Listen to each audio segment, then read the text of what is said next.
Permanent hair removal at Anos. Flat 25% off. Call 970-389919.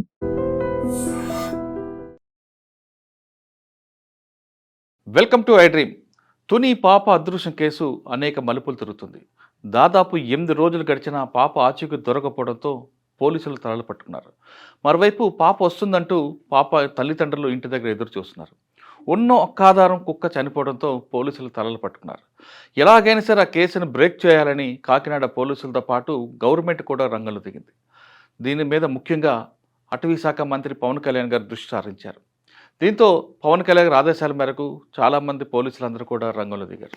Tuni మండలం H అగ్రహారంలో 10వ రోజు కూడా గాలింపు చర్యలు ముమ్మరం చేశారని చెప్పుకోవచ్చు.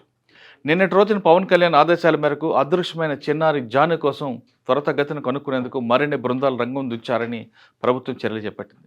ప్రస్తుతం గాలింపు చర్యలు పాల్గొంటున్న పోలీస్, ఫారెస్ట్ అధికారులు మరియు ఎస్డీఆర్ఎఫ్ బృందాలు కూడా సేవను వినియోగించుకోవాలని ఆదేశించారు. దీంతో అధికారులు దట్టమైన అడవుల్లోకి సైతం వెళ్ళగలిగే అటవీ శాఖ నైట్ వాచర్స్ని, బేస్ క్యాంప్ వాచర్స్ని, ఎక్స్పర్ట్ని సహాయం తీసుకొని పరిసర అటవీ ప్రాంతాల్లో జల్లెలు పట్టాలని చెప్పారు. అలాగే థర్మల్ డ్రోన్ సహాయంతో బాలిక ఆచూకీ కనుగొనేందుకు ఇప్పటికే 400 పైగా సిబ్బంది గాలింపు చర్యల్లో పాల్గొన్నారు.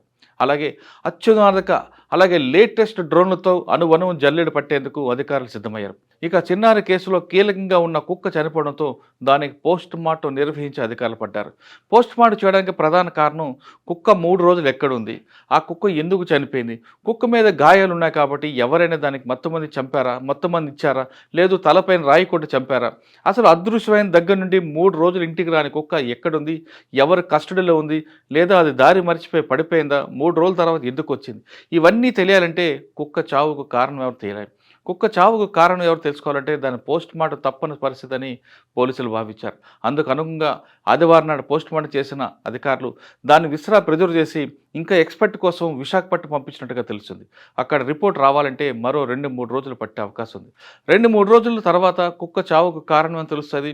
తర్వాత అందులోంచి ఇన్వెస్టిగేషన్ వెనక్కి వెళ్ళే అవకాశం కనిపిస్తుంది.